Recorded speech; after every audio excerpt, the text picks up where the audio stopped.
Hey everyone, welcome to सकारियट once again. तो इस वीडियो में जो है मैं आप सभी के साथ एक इंपॉर्टेंट इन्फॉर्मेशन डिस्कस करने वाला हूं जो कि नीट यूजी 2023 के करेक्शन विंडो से रिलेटेड है। ठीक है, तो फाइनली जो है आपका करेक्शन विंडो का नोटिस एनटी की तरफ से रिलीज कर दिया गया है। और मैंने जब वीडियो अपलोड करी थी इसके रिगार्डिंग तब मैंने आपको बोला था कि इसका जो नेक्स्ट वीक होगा उसमें कभी भी जो है आपका नोटिफिकेशन आ जाएगा, मतलब जब इसकी डेडलाइन खत्म हो जाएगी नीट एप्लीकेशन फॉर्म की।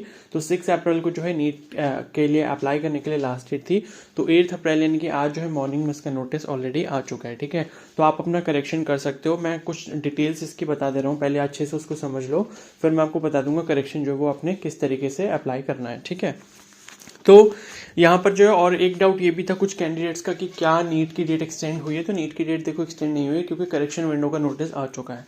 तो अब नीट का फॉर्म जो है इस साल के लिए क्लोज हो चुका है और दोबारा ओपन नहीं होगा।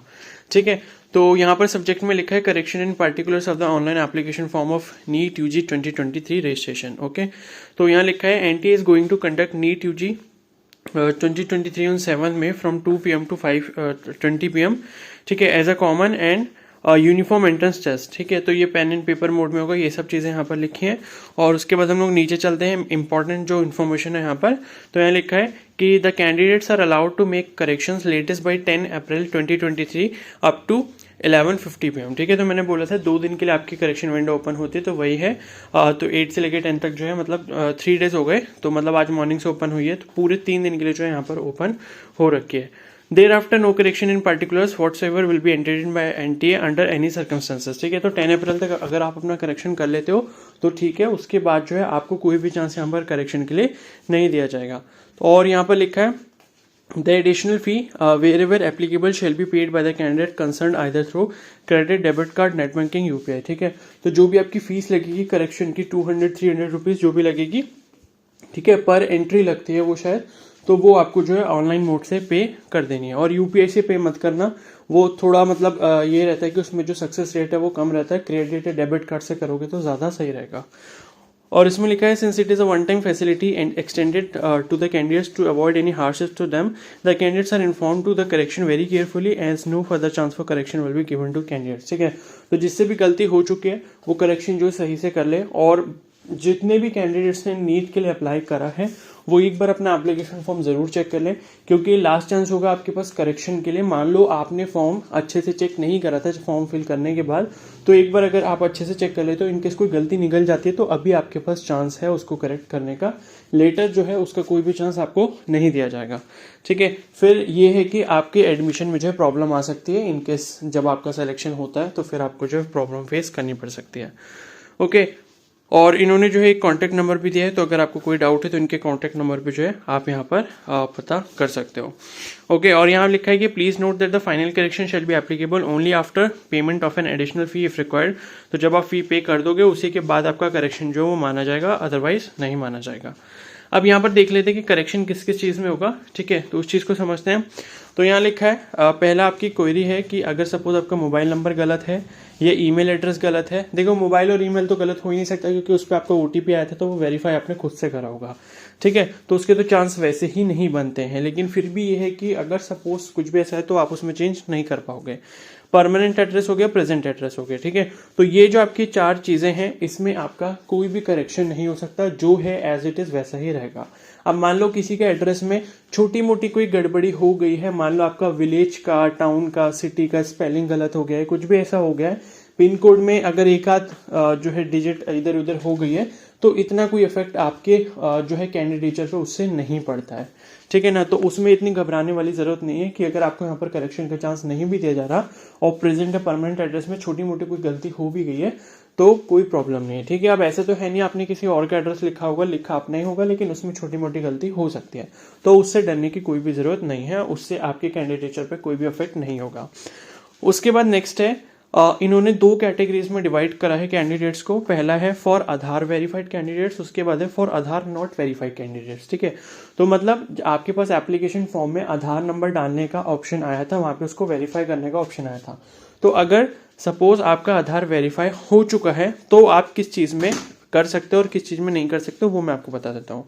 तो सपोज अगर आपने आधार नंबर डाला था, आधार कार्ड आपका वेरीफाई हो गया था, मतलब जो नाम, date of birth, mobile number जो भी आपको उससे लिंक है वो वेरीफाई आपने कर लिया था, तो candidate name, date of birth और जेंडर ये 3 चीज़ें आप चेंज नहीं कर सकते हो। फादर नेम, मदर नेम, ठीक है, तो इसमें ये लिखा है कि a candidate can change either father name और mother's name any one only. तो अगर इस केस में आपका आधार जो है वो वेरीफाई है और मदर या फादर नेम में से कोई भी गलती हुई है तो उसमें से एक ही आप चेंज करोगे। अगर सपोज मदर और फादर नेम दोनों में गलती हो रखी है तो दोनों चेंज नहीं हो सकते, सिर्फ एक ही में चेंज होगा। इन केस किसी के साथ ऐसा हुआ है कि दोनों में गलती हुई है तो वो अपने फादर का नेम चेंज करे, ठीक है। मदर का नेम जो है मतलब फादर का नेम जो है वो आपका काफ़ी जगह पर चलता है, ठीक है, सन ऑफ, डॉटर ऑफ, इस तरीके से चलता है। तो फादर आपका जो है मतलब क्या बोलते हैं, जो गार्जियन आता है तो उसमें फादर का नेम सबसे पहले लिया जाएगा। तो इन केस फ्यूचर में अगर कुछ ऐसा सिनेरियो बनता है कि फादर मदर नेम दोनों गलत था तो मदर नेम में थोड़ी बहुत मिस्टेक अगर होगी तो वो शायद मान लिया जाए उसके लिए, ठीक है, लेकिन फादर नेम में जो आपकी गलती नहीं होनी चाहिए। तो फादर नेम को आप प्रेफरेंस ज़्यादा देना इनकेस अगर आपके दोनों गलत हो रखे हैं। उसके बाद नेक्स्ट है कैटेगरी। तो candidate can change category and upload category certificate if applicable. तो मान लो आपका आधार वेरीफाई हो गया था नीट के एप्लीकेशन फॉर्म में, अब कैटेगरी आपको जो है चेंज करनी है, ठीक है। मान लो उस टाइम पे आपने जनरल फिल कर दिया और अभी आपको लगता है कि मैं ईडब्ल्यूएस में भी आता हूँ, मेरा ईडब्ल्यूएस सर्टिफिकेट बन चुका है, तो आप जो है ईडब्ल्यूएस चेंज कर लो उसको और उसके बाद जो है उसका सर्टिफिकेट जो भी है या फिर डिक्लेरेशन अपलोड करना है, जो भी करना है तो वो आप उसमें कर सकते हो, ठीक है। ये चीज़ क्लियर हो गई, मतलब कोई भी किसी भी कैटेगरी से किसी भी कैटेगरी में चेंज कर सकता है, कोई इशू नहीं है। उसके बाद नेक्स्ट है सब कैटेगरी। तो सब कैटेगरी में भी सेम फंडा है जो कैटेगरी में है, अगर आपकी सब कैटेगरी भी कुछ चेंज आपको करनी है तो वो आप कर सकते हो और उसका जो भी सर्टिफिकेट है या फिर जो डिक्लेरेशन है वो आप अपलोड कर सकते हो। उसके बाद सिटी एंड मीडियम। तो सिटी जो है आपका एग्जाम सिटी, सपोज आपने कुछ भी पहले सेलेक्ट करा था, अब आपका प्लान चेंज हो गया है कि मुझे वहां जाके एग्जाम नहीं देना, दूसरी जगह देना है, तो आप उसको चेंज कर सकते हो। मीडियम क्या है, मीडियम ऑफ क्वेश्चन पेपर। तो सपोज आपने पहले गलती से अगर हिंदी जो है वो सिलेक्ट कर दिया, आपको इंग्लिश करना था तो वो आप कर सकते हो, या आपकी कोई रीजनल लैंग्वेज आपको करनी है तो वो आप चेंज कर सकते हो, ठीक है। तो वो आपके लिए ओपन है। उसके बाद है qualification including passing year, class 10 and class 12। तो क्लास 10 और क्लास 12 की जो आपने एजुकेशनल क्वालिफिकेशन डिटेल्स एंटर की थी नीट के एप्लीकेशन फॉर्म में, उसमें कुछ भी आपसे गड़बड़ी हो गई है, किसी चीज़ के मार्क्स, किसी चीज़ का पासिंग ईयर, मतलब 10th या 12th का पासिंग ईयर हो गया, मार्क्स हो गया, सब्जेक्ट हो गए, कुछ भी अगर गड़बड़ आपने की है तो वो आप जो है यहाँ पर चेंज कर सकते हो अगर आपका आधार वेरीफाई हो चुका है। अब बात करते हैं उन कैंडिडेट्स की जिनका आधार वेरीफाई नहीं हुआ था, मतलब जहां पर आधार कार्ड नंबर आपसे मांगा गया था तो आपने बोला था कि मेरे को आधार नहीं देना है या फिर मेरे को आधार कार्ड का नंबर अभी नहीं है, ठीक है।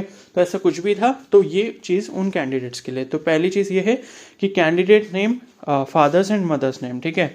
तो यहाँ पर लिखा है a candidate can change either candidate's name और फादर्स नेम और mother's name any one only. तो जिसका आधार वेरीफाई नहीं हुआ था और उसके केस में सपोज उसका कैंडिडेट का नेम या फिर उसके मदर का या फिर उसके फादर का नेम, कुछ भी इन तीनों में से गलत है तो आप जो है यहाँ पर किसी एक में चेंज कर सकते हो। मान लो एक ही आपसे गलत हुआ है, कोई भी कैंडिडेट का नेम या फिर फादर नेम या फिर मदर नेम, तो आप सिर्फ एक जो है यहाँ पर चेंज कर सकते हो। मान लो 2 गलत हो गए हैं तो सबसे पहले अपना नाम चेंज करना है, ठीक है ना। और 3 गलत हो गए फिर तो आपसे कुछ मतलब फिर आप कुछ नहीं कर सकते, उसमें फिर आपकी बहुत बड़ी गलती है, ठीक है।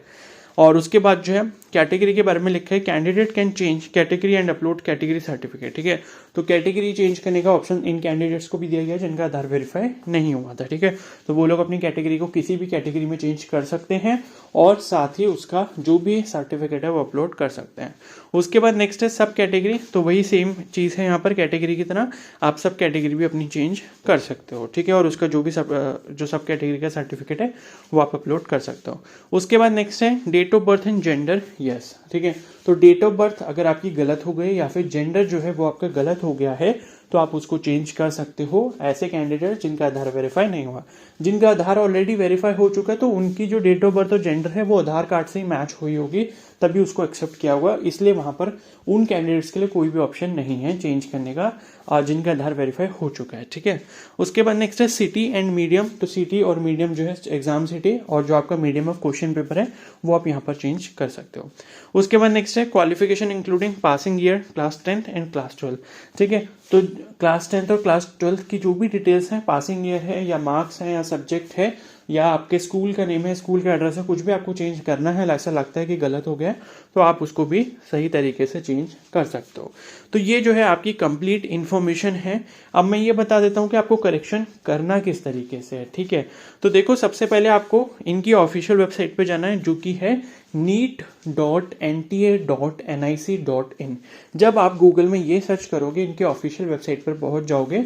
ऑफिशियल वेबसाइट पे पहुंचने के बाद जो है नोटिसेस वाले सेक्शन में सबसे पहले तो यही वाला नोटिस दिख रहा होगा आपको कि करेक्शन इन पार्टिकुलर्स वाला जो नोटिस है, ठीक है। उसी पेज पर एकदम नीचे लास्ट में जाना है और नीचे लास्ट में कैंडिडेट्स एक्टिविटी का एक ऑप्शन आ रहा होगा, ठीक है, या कैंडिडेट्स कॉर्नर करके लिखा होगा, वहां पर लिखा होगा करेक्शन विंडो। तो उस करेक्शन विंडो के ऑप्शन पे जो आपको क्लिक करना है, एक नया पेज ओपन होगा, ठीक है। वो पेज ओपन होने के बाद जो है आप अपने लॉगिन वाले पेज पर पहुंच जाओगे, जहां पे आपसे जो है आपकी लॉगिन डिटेल्स मांगी जाएंगी। उस लॉगिन डिटेल्स को एंटर करके जो है आपने लॉगिन कर लेना है। आप अपने कैंडिडेट वाले डैशबोर्ड पे पहुंच जाओगे और वहीं पर जो है आपको करेक्शन करने का ऑप्शन मिल जाएगा और वो आपसे पूछेगा कि आपको किस में करेक्शन करना है, किस में नहीं करना। तो जिसमें भी आपको करना होगा, जिसमें लगता है जिसमें करना है तो उसमें आप कर सकते हो। फिर वो फाइनल आपका जो अमाउंट है वो कैलकुलेट करके बता देगा, ठीक है, कि आपके नंबर ऑफ करेक्शंस इतने हैं तो आपका जो अमाउंट है वो इतना है। वो पे करने के बाद जो है आपका जो भी करेक्शन है वो हो जाएगा, ठीक है। पहले आपको जो है करेक्ट डिटेल्स डालनी पड़ेंगी, फिर पेमेंट करना पड़ेगा। फिर ये सब करने के बाद जो है जब आपका पेमेंट हो जाएगा तो पेमेंट होने के बाद जो है आपके पास वहां पर मैसेज आ जाएगा कि योर पेमेंट इज सक्सेसफुल। उसका जो स्क्रीनशॉट वगैरह जो भी आपको लेके रखना है वो लेकर रख लेना और इस तरीके से आप अपना करेक्शन कर सकते हो। बाकी कोई भी डाउट हो करेक्शन से रिलेटेड तो आप मुझे इंस्टाग्राम पे मैसेज कर सकते हो, लेकिन जल्दी मैसेज करना क्योंकि कल परसों जो है इसके 10 अप्रैल को जो है लास्ट डेट है, ठीक है। तो कल तक मैसेज कर लोगे तो ठीक है, ऐसा नहीं है कि परसों को मुझे मैसेज कर रहे हो और फिर आप मुझसे एक्सपेक्ट कर रहे हो कि मैं तुरंत आपका रिप्लाई कर दूं, तो मे बी ऐसा पॉसिबल ना हो, ठीक है। तो जिसको भी करेक्शन करना है आज ही करेक्शन अपना कर लो जल्दी से जल्दी। उसमें जरा सा भी डिले नहीं होना चाहिए क्योंकि उससे जो है आपका पूरा करियर अफेक्ट हो सकता है, ठीक है। तो इस वीडियो को जो है मैं यहीं पर एंड करता हूँ। आई होप इसके रिगार्डिंग आपको सभी इन्फॉर्मेशन अच्छे से क्लियर हो गई होगी। फिर भी कोई डाउट है तो मैंने बता दिया, इंस्टाग्राम पे मैसेज कर लेना। इंस्टाग्राम का लिंक आपको कमेंट सेक्शन में मिल जाएगा। बाकी एम्स का फॉर्म भी निकला हुआ है BSc nursing BSc paramedical course के लिए, तो इनकेस जो भी कैंडिडेट्स इंटरेस्टेड हैं वो फिल कर सकते हैं। 20 अप्रैल उसकी लास्ट डेट है। हेल्पफुल वीडियोस की जो उसके रिगार्डिंग लिंक है, जो कि रजिस्ट्रेशन वगैरह कैसे करना है वो मैं कमेंट सेक्शन में पेस्ट कर दूंगा, तो वहां से जाके आप उनको चेकआउट कर सकते हो, ठीक है। तो इस वीडियो को हम लोग यहीं एंड करते हैं। अगर ये वीडियो हेल्पफुल लगी तो प्लीज को जरूर लाइक कर देना, चैनल पर नया तो सब्सक्राइब कर लो और बेल आइकन को प्रेस कर लो। फ्यूचर में नीट से रिलेटेड जितने भी अपडेट्स होंगे, काउंसलिंग से रिलेटेड अपडेट्स होंगे, वो आपको टाइम टू टाइम मिलते रहेंगे। Okay, so thank you and have a nice day.